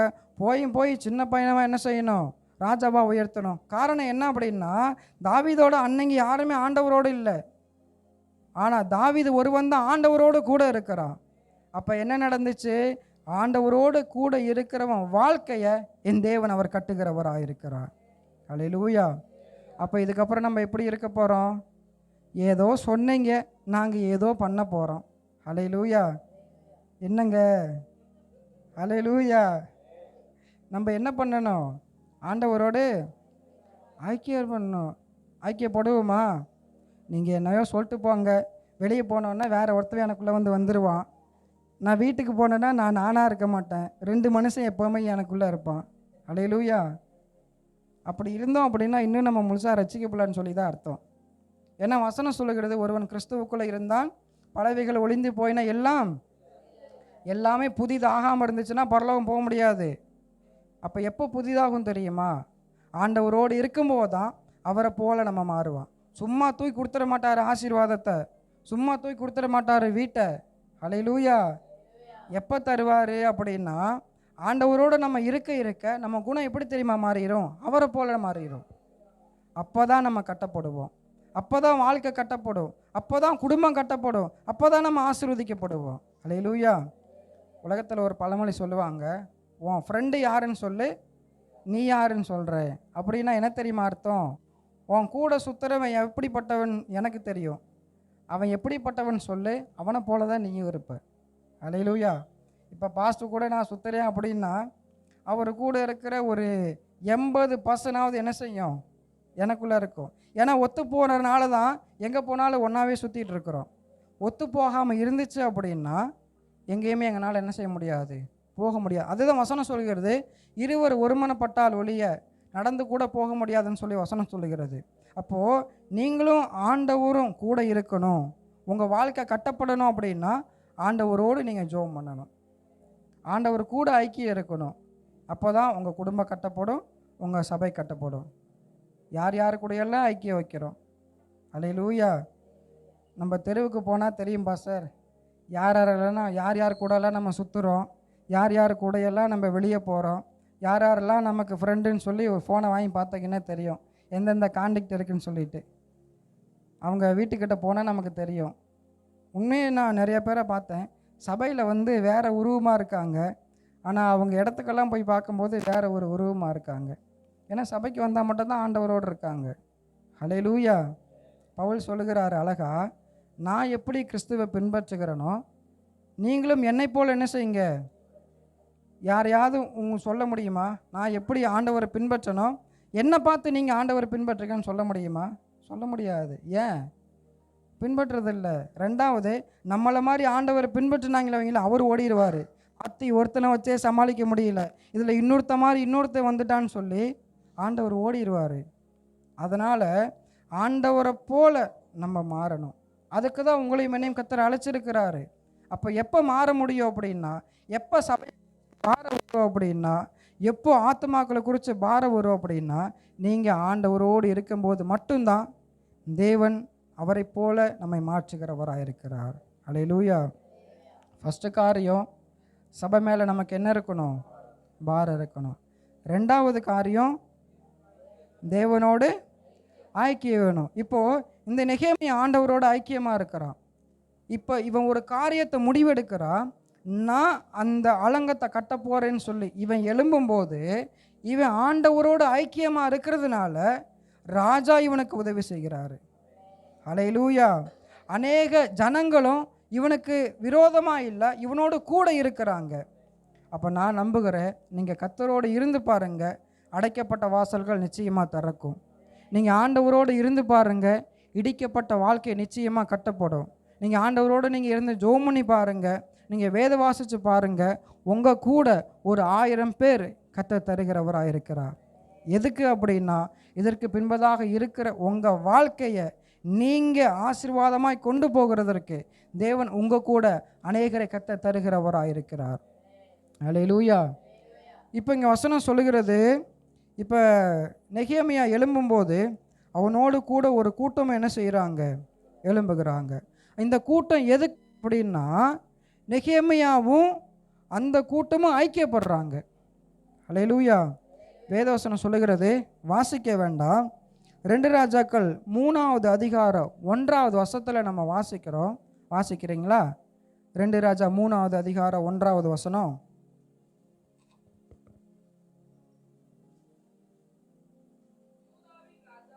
நல்லா கவனிக்கணும். ஃபஸ்ட்டு யூதாவின் ராஜாவாகிய யோசபாத்தின் 18ஆம் வருஷத்தில் ஆகாபின் குமாரனாகிய யோராம் சமாரியாவிலே இஸ்ரவேலின் மேல் ராஜாவாகி 12 வருஷம் ராஜ்யபாரம் பண்ணி. இங்கே 2 பேரை குறித்து வசனம் சொல்லுகிறது. 2 பேருமே யார் அப்படின்னா கர்த்தருடைய பிள்ளைகள் தான். அல்லேலூயா. இங்கே சாலமோனுக்கு முன்னாடி வரைக்கும் ஒரு ஐக்கியம் இருக்குது, ராஜ்யம் ஒன்றா இருக்குது, ஜனங்கள் ஒன்றா இருக்கிறாங்க. ஆனால் சாலமோன் மரிச்சதுக்கு அப்புறமா அவனுடைய மகன் ரெகோபயாம் அவன் யூதாவுக்கு ராஜாவாகிறான், இஸ்ரவேலுக்கு ராஜாவாகிறான். அதற்கு பின்பதாக வரும் பொழுது எரோபயாம் இன்னொரு என்ன செய்கிறா, ராஜாவாகிறான். அப்போ என்ன நடக்குது அப்படின்னா, இந்த சாலமோனுக்கு பின்பதாக ராஜ்யம் 2ஆக பிரிஞ்சு பிரிவினை உண்டாகிறது. இப்போது உங்கள் பாஸ்டருக்கு உங்களுக்கு ஐக்கியம் இருந்தால் தான் சபை கட்டப்படும். அல்லேலூயா. ஃபஸ்ட்டு ஆண்டவருக்கும் நமக்கும் ஐக்கியம் வேணும். இப்போது பாஸ்டருக்கும் உங்களுக்கும் ஒரு ஐக்கியம் வேணும். இப்போ நெகேமியாவோட நாட்களில் முன்னாடி நிற்கிற நெகேமியாவுக்கும் அதற்கு பின்பதாக நிற்கிற ஜனங்களுக்கு ஒரு ஐக்கியம் இருக்குது, பிரிவினை இல்லை. இப்போ அவங்க ஐக்கியப்பட்டனால தான் அந்த அலங்கத்தை அவங்களால கட்ட முடிஞ்சிச்சு. அவங்க ஐக்கியப்பட்டனால தான் அந்த மதில்களை அவங்களால எடுத்து கட்ட முடிஞ்சிச்சு. இன்றைக்கி நம்ம நல்லா புரிஞ்சுக்கணும். இன்றைக்கி ரொம்ப பேருக்கு பாஸ்டர் மேலே கோபம். இவர் மேலே நான் சொல்லலை, பொதுவாக எல்லா பாஸ்டர் மேலேயே கோபம். ஏன்? பாஸ்டருக்கும் விசுவாசிகளுக்கும் ஒரு சமாதானம் இல்லை, பாஸ்டர்களுக்கும் விசுவாசிகளுக்கும் ஒரு ஐக்கியம் இல்லை. காரணம் என்ன அப்படின்னா, அவர் என்னை திட்டுறாரு, அவர் எதுக்கு ப்ரேயருக்கு வரமாட்டேன்றன்னு சொல்லி கேள்வி கேட்குறாரு, நான் ஏதாவது பண்ணேன்னா அவர் என் மேலே கோவப்படுறாரு அப்படின்னு சொல்லிட்டு பாஸ்ட்டை பார்த்தாலே நம்ம என்ன செஞ்சிடறோம், திரும்பி போயிடுறோம். ஐயோ அவர் ஆகாது சிடுமூஞ்சி ஆச்சு அப்படின்னு சொல்லிட்டு. ஏன் உங்களை திட்டுறோம்? ஏன் உங்களை திட்டுறாரு? காரணம் என்ன அப்படின்னா, நம்ம நல்லா இருக்கணும், நம்முடைய பிள்ளைகள் நல்லா இருக்கணும்னு சொல்லி தான். அநேக ஊழியக்காரவங்க திட்டுறனாலேயே விசுவாசிங்களுக்கும் பாஸ்டருக்கும் ஒரு ஐக்கியம் இல்லாமல் இருக்குது. ஆனால் திட்டுகிற காரை ஏன் திட்டுறன்னு சொல்லி யோசிக்க மாட்டேன்றாங்க. ஆனால் நான் நம்புகிறேன், பாஸ்டர் கூட நீங்கள் நின்று பாருங்கள், அவர் கூட ஐக்கியப்பட்டு பாருங்கள். நெகேமியா கட்டுனது போல நிச்சயமாக நம்முடைய சபையை கர்த்தர் கட்டுகிறவராக இருக்கிறார். அல்லேலூயா. அப்போது மனுஷங்களுக்கும் ஒரு ஐக்கியம் வரும்போது தேவன் அதை ஆசீர்வதிக்கிறவராக இருக்கிறார். அடுத்து சபை விசுவாசிகளுக்கும் நமக்கு என்ன வேணும்? ஐக்கியம் வேணும். பக்கத்தில் இருக்கிறவங்களுக்கும் உங்களுக்கும் ஐக்கியம் வேணும். பக்கத்தில் இருக்கிற விசுவாசிகளுக்கும் உங்களுக்கும் ஐக்கியம் வேணும். ஐக்கியம் இருந்தோம் அப்படின்னா நிச்சயமாக சபை கட்டப்படும். வேதவசனம் சொல்லுகிறது, நீ ஒரு காணிக்கை போட வரும்போது நீ காணிக்கை போடாத, அங்கே நின்று யோசி, உன் சகோதரன் பேரில் உனக்கு ஒரு குறை அப்படின்னா நீ ஃபஸ்ட்டு அவன் கூட என்ன செய்ய, ஒப்புரவாகிட்டு பின்பாக அந்த காணிக்கையை செலுத்து. ஆண்டவர் காணிக்கைக்கே நீ ஒப்புரவாக அப்படிங்கிறார் அப்படின்னா, அப்போ நம்ம வாழ்க்கை கட்டப்படணும் அப்படின்னா எப்படி நம்ம ஒப்புரவாகாமல் இருக்கணும்? அல்லேலூயா. அப்போ வாழ்க்கை கட்டப்படணும் அப்படின்னா ஆண்டவருக்கும் நமக்கு ஒரு ஐக்கியம் வேணும், பாஸ்டருக்கும் நமக்கு ஒரு ஐக்கியம் வேணும், சபை விசுவாசிகளுக்கும் நமக்கும் ஒரு ஐக்கியம் வேணும். அப்படி இருந்துச்சு அப்படின்னா நிச்சயமாக எந்த பிரச்சனையும் இல்லாமல் கர்த்தர் நம்முடைய சபையை அவர் கட்டுகிறவராக இருக்கிறார். இங்கே நெகேமியா அந்த அலங்கத்தை கட்டும்போது சம்பல்லாத்து எழும்புறான், தொபியா எழும்புறான். அது சொல்கிறாங்க, நீங்கள் இந்த முதல்ல கட்டுங்க, ஒரு நரி ஓடிடுச்சுன்னா அது இடிஞ்சு விழுவும் அப்படின்றாங்க. சில பேர் ஆலோசனை சொல்லுவாங்க, ஜெப கூட்டம் வைக்காதீங்க, ஒன்றும் நடக்காதும்பாங்க. அல்லேலூயா. உங்களை பார்த்து சொல்லுவாங்க, ஜெபத்துக்கு போய் நீங்கள் என்னத்தை பார்த்தீங்க? ஆமாம் தானே, சோத்திரம். ஜெபத்துக்கு போய் என்னத்தை பார்த்தீங்க? எதுக்கு சர்ச்சுக்கு போகிறீங்க, எதுக்கு பேருக்கு போகிறீங்க கேட்பாங்க. அப்போ நமக்கு என்ன தோணும்? அடடா, ஆமாம், நல்ல யோசனை சொல்கிறாங்களே, இத்தனை நாள் நம்ம சர்ச்சுக்கு போய் நம்ம என்னத்தை தான் பார்த்தோம், சர்ச்சுக்கு வராதவனும் நல்லா தான் இருக்கிறான், நான் சர்ச்சுக்கு போய் கஷ்டப்பட்டுட்டு இருக்கேன், நல்ல யோசனையாச்சேன்னு சொல்லி செஞ்சிடாதீங்க. அல்லேலூயா. அவன் பரலோகத்துக்கு வரமாட்டான், நம்ம தான் பரலோகத்துக்கு போவான். அல்லேலூயா. அப்போ சில பேர் தவறான ஆலோசனை சொல்லுவாங்க பாஸ்டரோட இருக்கிற ஐக்கியத்தை கெடுக்கிறதுக்கு. நல்லா கவனிக்கணும். பக்கத்தில் இருக்கிற, அதாவது சபை விசுவாசிங்களை பற்றியே சில பேர் சொல்லுவாங்க. அல்லேலூயா. ஆமேன். சில பேர் தலையாட்டுறாங்க, அதோ அந்த சகோதரி இருக்காங்கல்ல, அந்த அவ இருக்கால்ல அப்படின்னு ஆரம்பித்தா ஜோலி முடிஞ்சிச்சு. அல்லேலூயா. அந்த சகோதரருக்கார் முடிஞ்சு போச்சு. அப்புறம் அவரை பார்க்கும்போதெல்லாம் நமக்கு அந்த யோசனை தான் வரும். அதை வேதவசனம் சொல்கிறது, கிளவி பேச்சுக்கு விலகி இருங்க, இடம் கூடாதுருங்கன்ட்டு. நீங்கள் முன்னாடியெல்லாம் பார்த்தீங்க அப்படின்னா, இப்போ ஃபோன் இருக்குது, நெட் இருக்குது, அது கண்ட கருமம் இருக்கனால நம்ம யார்கிட்டையும் நம்ம பேசக்கூட மாட்டேன்றோம். ஆனால் முன்னாடியெல்லாம் அதெல்லாம் இல்லாதனால ஒரு 4 பேர் எப்போவுமே வீட்டு வாசலில் உட்காந்துக்கிட்டே இருப்பாங்க. நார்மலாக ஒருத்தர் நடந்து போனால் போதும், அந்த போகிறான் பாரு அப்படின்னு ஆரம்பித்தாங்கன்னா ஜோலி முடிஞ்சு. பிடிக்கிறவனுக்கும் வெறுப்பாயிரும். இருக்கிறது இல்லாதது 7 8ன்னு சொல்லி என்னென்னமோ நம்ம மைண்டை மாற்றி கெடுத்துருவாங்க. அதான் வசனம் சொல்கிறது, கிளவி பேச்சுக்கு இடம் கூடாதுருங்க.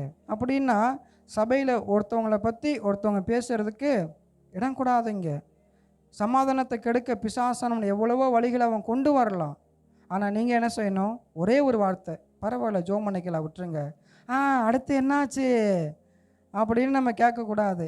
இதை மட்டுமா பண்ணால் உனக்கு இன்னொன்று தெரியுமா அப்படின்ட்டு நம்மளும் ஆரம்பிச்சிட்றோம். அல்லேலூயா. அதனால் சபையில் சமாதானம் கெட்டு போகாமல் இருக்கிறதுக்கு நம்ம என்னென்ன செய்யணுமோ அதெல்லாம் நம்ம செய்யணும். அல்லேலூயா. ஒருத்தவங்களை பற்றி உங்கள்கிட்ட குறை சொன்னாங்க அப்படின்னா பரவாயில்ல, அவங்கள பற்றி சொல்லாதீங்க, விடுங்க, ஜோம் பண்ணிக்கலாம். ஆனால் நம்ம காது அதுக்கெல்லாம் தடை பண்ணாது.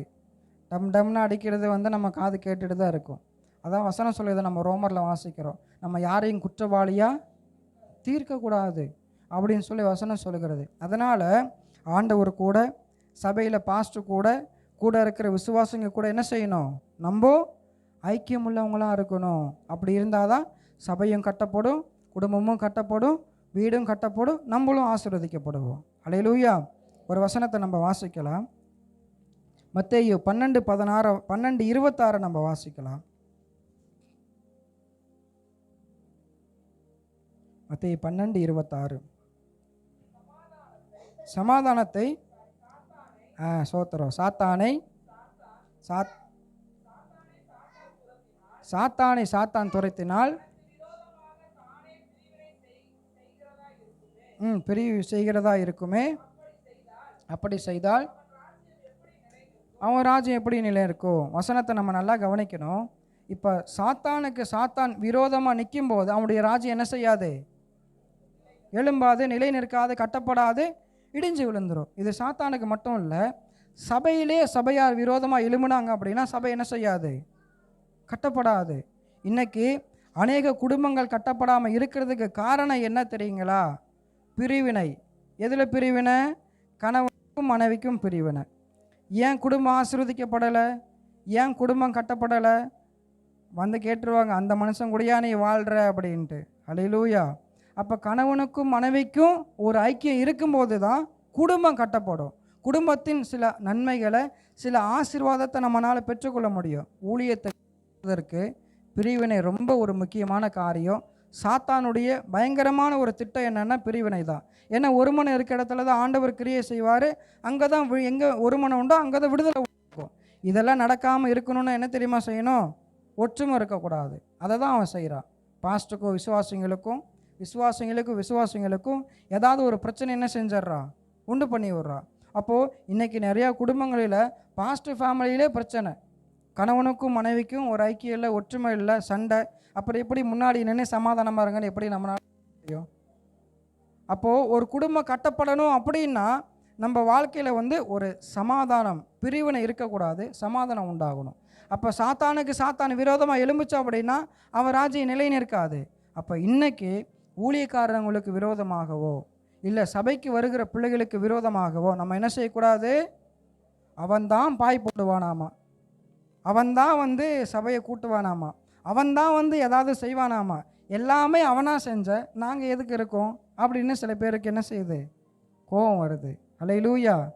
நீயே செய்யு. சபைக்கு உள்ளே இருக்கிறவனுக்கு விரோதமாக ஏன் எழும்புற? ஆவிக்குரிய பிள்ளைகளுக்கு விரோதமாக நீ ஏன் எழும்புற? அவங்க செஞ்சாங்கன்னா நீ ஆண்டவருக்காக செய்யுங்க. அதை நம்ம செய்ய மாட்டோம். நான் செய்யவும் மாட்டேன், செய்ய விட மாட்டேன். அல்லேலூயா. அப்படி இருக்கும்போது எப்படி சபை கட்டப்படும்?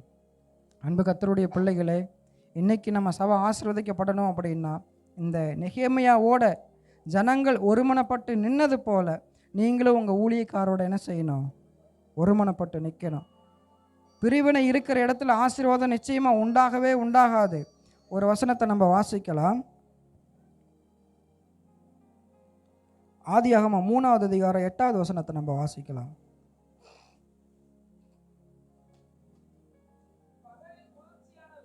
வேளையில் சத்தத்தை கேட்டார்கள். அப்பொழுது ஆதாமும் அவன் மனைவியும் சந்நிதிக்கு விலகி ஒளித்து கொண்டார்கள். இங்கே நம்ம நல்லா கவனிக்கணும் பாச. இப்போ ஆதாம ஏவாளி ஆண்டவர் படைக்கிறாரு. இப்போ ஆண்டவர் டெய்லி அவங்களோட ஒரு ஐக்கியம் வச்சுருக்கிறாரு. இறங்கி வந்து ஆதாம எப்படிப்பா இருக்க, ஏவாளை எப்படி இருக்கீங்க அப்படின்னு சொல்லி ஆதாம்கிட்ட ஏவாள்கிட்ட பேசுகிறாரு. அவங்க கூட ஆண்டவர் கூட ஐக்கியம் இருக்கிற வரைக்கும் யாருக்கு எந்த பிரச்சனையும் இல்லை. ஆனால் இவன் பாவம் செஞ்சுட்டு எப்போ ஆண்டவருடைய சமூகத்தை விட்டு விலகினானோ, அல்லேலூயா, எப்போ இவனுக்கும் ஆண்டவனுக்கும் ஒரு பிரிவினை உண்டாகுச்சோ அதற்கு பின்பாக தான் பிரச்சனை வருது. அதுக்கு பின்னாடி தான் மரணம் வருது. அதுக்கு பின்னாடி தான் பாவம் உலகத்தில் பிரவேசிக்குது. ஆதாம சபிக்கிறாரு, ஏவாளை சபிக்கிறாரு, அந்த சர்ப்பத்தை சபிக்கிறாரு. இதெல்லாம் எப்போ தெரியுமா? அவன் பாவம் செஞ்சுட்டான்னு சொல்லி ஆண்டவருக்கு தெரியும். ஆண்டவர் வந்து ஆதாம எங்கே இருக்கன்னு சொல்லி கேட்கும்போது, நான் இப்படி விலகி நான் ஒளிஞ்சிருக்கிறேன்னு சொன்னா பாருங்களா, அதுதான் ஆண்டவருக்கு பெரிய ஒரு பாரமாக இருந்துச்சு. சார், என் மகன் டெய்லி அவங்க கூட நான் பேசினேன், டெய்லி அவங்க கூட நான் நேரத்தை செலவிட்டேன், ஆனால் இப்போ அவனுக்கும் எனக்கும் ஒரு பிரிவினை உண்டாகிருச்சுன்னு சொல்லி கர்த்தர் கவலைப்படுகிறவராக இருக்கிறார். அதற்கு பின்பதாக தான் வாழ்க்கையில் வந்து பல போராட்டம். அல்லேலூயா. அப்போ நான் என்ன நம்புகிறேன் அப்படின்னா, நீங்கள் ஆண்டவரை விட்டு பிரிஞ்சு பாருங்கள், கர்த்தர் போட வேண்டிய காரியத்தை நிச்சயமாக போடுவார். அல்லேலூயா.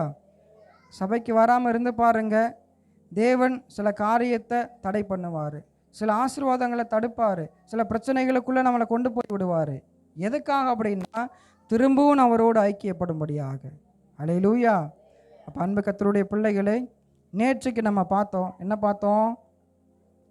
நம்முடைய சபை கட்டப்பட வேணும்னு சொன்னால், ஊழியங்கள் ஆசீர்வதிக்கப்பட வேணும்னு சொன்னால், ஒரு மனுஷன் எழும்பி என்ன செய்யணும்? இருக்கணும். அது மாத்திரமல்ல, நேற்றுக்கு கர்த்தர் பேசினார் விசாரிக்கணும்னு சொல்லிட்டு. அப்போ இன்னைக்கு தேவன் நம்மோடு பேசின காரியம் என்னது? பாரப்படணும் சபையை குறித்து. யாரு கூட ஐக்கியம்? ஆண்டவர் கூட, பாஸ்டரோட, சபையில் இருக்கிற ஒருவர் கூட ஐக்கியப்பட்டோம் அப்படின்னா நிச்சயமாக நம்மளை என்ன செய்யும்? சபை கட்டப்படும். பாஸ்டர் இவ்வளோ தான் சொல்லிட்டாரு, வீட்டுக்கு போயிட்டு கீழே போனாலும் மற்ற யார் வந்தாலும் பேச, ஆண்டவர் கூட ஐக்கியப்படணும்னு சொல்லியிருக்காரு, பாஸ்டர் கூட ஐக்கியப்படணும்னு சொல்லியிருக்காரு, சர்ச்சில் இருக்கவங்க கூட ஐக்கியப்பட்டு வேறு யாரு கூட ஐக்கியப்படணும்னு சொல்ல, கீழே வந்து பிரதர் எப்படி இருக்கீங்க அப்படின்னு, அட நீங்களே அங்கே போங்க, பாஸ்டர் உங்கள் கூட வந்து ஐக்கியப்படணும்னு சொல்லவே இல்லை. அல்லேலூயா. அப்படி இல்லை. ஐக்கியம் அப்படின்னா பிரிவினை இல்லாமல் சமாதானமாக நம்ம இருக்கணும். அல்லேலூயா. நீங்கள் தொடர்ந்து சபைக்காக இந்த 52 நாள் ப்ரேயருக்காக நீங்கள் ஜெபம் பண்ணி கொள்ளுங்க. ஒவ்வொரு நாளும் தேவன் கொடுக்குற வாக்கு தத்தத்தை நீங்கள் கடைப்பிடிங்க, ஜெபம் பண்ணுங்க. நிச்சயமாக நம்முடைய வாழ்க்கை கட்டப்படும். அல்லேலூயா. இந்த வார்த்தைகளை கொண்டு கர்த்தர் உங்களை ஆசீர்வதிப்பாராக. அல்லேலூயா. கர்த்தர் நல்ல. நம்மோடு தேவன் நிச்சயமாக ஒவ்வொரு நாளும் பேசி கொண்டு இருக்கிறார். ஆனால் அவர் பேசுகிற வார்த்தை எல்லாமே ஒன்றே ஒன்று தான். வார்த்தை வேறு, வசனம் வேறு, பேசின தேவ மனிதர்கள் வேறு, ஆனால் அவர் பேச நினைத்த காரியம் மாத்திரம் ஒன்று. அல்லேலூயா. அந்த காரியம் என்ன? நாம் கட்டப்பட வேண்டும். எதில் கட்டப்பட வேண்டும்? எனக்கும் கர்த்தருக்கும் இருக்கிற தனிப்பட்ட வாழ்க்கை கட்டப்பட வேண்டும், சபையில் கட்டப்பட வேண்டும். நம்முடைய தனிப்பட்ட ஆவிக்குரிய காரியத்தில் நாம் இன்னும் மென்மேலும் இந்த காரியத்தை தான் தேவன் தொடர்ந்து பேசிக்கிட்டே இருக்கார். அல்லேலூயா. நம்ம ஸ்தோத்திரம். அதனால் நெகேமியா எப்படி எழும்பி தேவனுக்காக நின்றாரோ, நாமும் எழும்பும்போது, நாம் ஒருவராய் எழும்பினாலும் நம்மோடு ஆயிரங்களை தேவன் கொண்டு வருவதற்கு போதுமானவராக இருக்கிறார். ஏன்னா ஸ்தோத்திரம், கிதியோன் ஒருவனாக எழும்பினார். தேவன் அவருக்கு பின்னாடி எத்தனை பேரை கொண்டு வந்து வச்சாரு? தப்பு தப்பு. முதல்ல கிதியோனுக்கு பின்னாடி எத்தனை பேர் வந்து நின்னாங்க? லட்சக்கணக்கான பேர் வந்து நின்னாங்க. தேவன் ஃபில்டர் பண்ணது தான் 300. ஆனால் வந்து நின்னது எத்தனை பேர்? ஃபில்ட்ரு வேற, நிற்கிறது வேற ஆச்சா.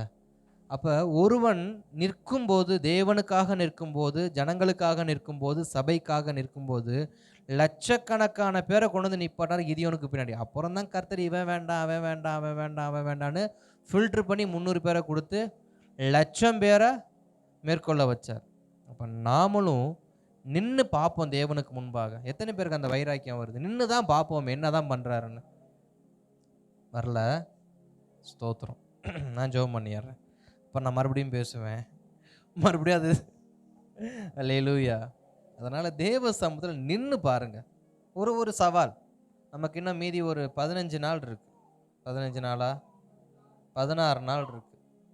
ஒரு காரியம், இந்த 16 நாள் தேவனுக்காக நின்று தான் பார்ப்போமே என்ன தான் நடக்குதுன்னு. கிதியோன் நின்னாரு, தாவீது நின்னாரு, தானியேல் நின்னாரு, எஸ்ரா நெகேமியா நின்னாங்க, எஸ்தர் மொர்தெகாய் நின்னாங்க. நான் எடுத்த நிறைய பேர் வரும். அந்த பிரசங்கெல்லாம் இன்னும் பெண்டிங்கில் இருக்குது. கர்த்தர் நல்லவர், சித்தமானா நாட்களை தியானிப்போம். இவங்கெல்லாம் நின்னாங்களே, ஏன் நான் நிற்கக்கூடாது? 52 நாள் நெகேமியா நின்னாரு, 3 நாள் எஸ்தரும் மொர்தெகாயும் நின்னாங்க, கொஞ்ச காலம் தாவீது நின்னாரு, தானியேல் தன் ஆயுள் உள்ள வரைக்கும் நின்னாரு. நாமளும் கொஞ்சம் நின்று தான் பார்ப்போமே. தேவ கரத்திலிருந்து என்ன வருதுன்னு எதிர்பார்த்து நிற்போமே. இதை எதிர்பார்ப்போட நில்லுங்க. அதாவது இதுதான் அதுதான் எதிர்பார்க்காதீங்க. பொதுவான எதிர்பார்ப்பு, என் குடும்பத்துக்காக, என் பிள்ளைக்காக, என் கணவருக்காக, என் மனைவிக்காக, என் சபைக்காக, என் சபை பாஸ்ட்டுக்காக, அதெல்லாம் விட்டுருங்க. நான் நிற்கிறேன், ஏதாவது ஒன்று நடக்கட்டும். அல்லேலூயா. தெய்வ சமூகத்தை நாம் ஜெபிக்கலாமா? ஸ்தோத்திரம், ஸ்தோத்திரம், ஸ்தோத்திரம், ஸ்தோத்திரம், ஸ்தோத்திரம், ஸ்தோத்திரம், ஸ்தோத்திரம், ஸ்தோத்திரம், ஸ்தோத்திரம், ஸ்தோத்திரம், ஸ்தோத்திரம், ஸ்தோத்திரம். நல்ல தகப்பனே, நன்றியோடு ஸ்தோத்திரிக்கிறோம், ஸ்தோத்திரிக்கிறோம், ஸ்தோத்திரிக்கிறோம், ஸ்தோத்திரிக்கிறோம், ஸ்தோத்திரிக்கிறோம், ஸ்தோத்திரிக்கிறோம். பரிசுத்த ஆவியானவரே, ஸ்தோத்திரிக்கிறோம், ஸ்தோத்திரிக்கிறோம், ஸ்தோத்திரிக்கிறோம், ஸ்தோத்திரிக்கிறோம். அப்பா, நாங்கள் ஒருவனாய் இருந்தாலும், நாங்கள் பாரமுள்ளவனாய் நிற்கும்போது, நாங்கள் கட்டப்படுகிறவர்களாய் இருக்கிறோமே. நான் ஒருவனாய் இருக்கிறேன், எனக்குள் பாரம் உண்டாக நான் ஜெபிக்கிறேன்ப்பா. என் குடும்பத்திற்கு நான் ஒருவன், என் சபைக்கு நான் ஒருவன், என் பட்டணத்துக்கு நான் ஒருவன், என் உறவினர்களுக்கு நான் ஒருவன். நான் ஒருவனாய் இருந்தாலும் நான் ஒருவனாய் இருக்கிறேன் என்று சொல்லாதபடிக்கு நான் பாரம் உள்ளவனாக இருக்க விரும்புகிறேன்ப்பா. 7000 பேர் இருந்தாலும் ஸ்தோத்திரம், பாகாலுக்கு விரோதமாக, தோப்பு விக்கிரங்களுக்கு விரோதமாக பாரப்பட்ட எலியாவை கொண்டே தேவன் அக்கினியை இறக்குவார் என்றால், இன்றைக்கு தேவ சமூகத்தில் ஆண்டவரே எத்தனையோ பேர் இருக்கிறாங்க, ஜெபிக்கிறவங்க இருக்கிறாங்க, பாரத்தோடு ஜெபிக்கிறவங்க இல்லப்பா, பாரத்தோடு உபவாசிக்கிறவங்க இல்லப்பா, பாரத்தோடு பிரசங்கத்தை கேட்க ஆள் இல்லப்பா, பாரத்தோடு பிரசங்கம் பண்ண ஆள் இல்லப்பா. அந்த பாரமுள்ள மனிதனா என்னை மாற்றுவீராக. கேளுங்க தேவ, என்னை பாரமுள்ள மனுஷனா மாத்துங்கப்பா. நான் ஒருவனா இருந்தாலும் பாரமுள்ளவனா இருக்க விரும்புறேன்ப்பா. ஆண்டவரே, எலியா ஆண்டவரே மற்றவர்களை போல் அல்ல, அவன் பாரமுள்ளவனா இருந்தான். எலியா கூட கேயாசி இருந்தான். ஆனால் எலிசா சொன்னார், அவருடைய பாரம் என்ன, உம்முடைய ஸ்தோத்திரம் கிருபை, அழைப்பு, அபிஷேகம் எனக்கு ரெட்டிப்பாக வேணும்னு. எனக்கு பாரம் கேளுங்க தேவ, எனக்கு பாரம் வேணும்ப்பா. நான் ரெட்டிப்பான ஊழியம் செய்ய எனக்கு உதவி செய்யுங்க, எனக்கு அப்படிப்பட்ட பாரம் வேணும்ப்பா. என்னுடைய ஆசிரியன் செய்த ஊழியத்தோட ரெட்டிப்பான ஊழியம் செய்ய எனக்கு பாரத்தை தாங்கப்பா. நான் கேட்குற ஆசீர்வாதம் கூட அது கர்த்தருடைய பாரத்தை குறித்ததாகவே இருக்கட்டும். Orimana shagarabala handharaba udaribada hadaribada hadarabala rashakala ragadara namana. பரிசுத்த ஆவியானவரே, உடைய கரத்தில் ஒப்பு கொடுக்கிறோம். அன்பின் பரலோக பிதாவே, குமாரனாம் இயேசுவின் நாமத்தில் ஜெபிக்கிறோம். ஆசீர்வதிக்கப்பட்டதான இந்த 35வது நாள் ஜெப வேளையின் மாலை வேலைக்காக ஸ்தோத்திரம். இந்த நாளிலும் தேவன் எங்களோடு பேசின வார்த்தைக்காக ஸ்தோத்திரம். எங்களை பாரம் உள்ளவர்களாய் மாற்றுங்க, எங்களை மிகுந்த பாரம் உள்ளவர்களாய் மாற்றுங்க. நாங்கள் ஜெபிக்க நாங்கள் விரும்புகிறோம், உபவாசிக்க விரும்புகிறோம், தேவனுக்காக நிற்க விரும்புகிறோம். பாரத்தோடு பரமனை நோக்கி பார்க்க எங்களுக்கு உதவி செய்யுங்கப்பா. மது கரத்தில் ஒப்பு கொடுக்கிறோம். இயேசுவின் நாமத்தில் நல்ல பிதாவே.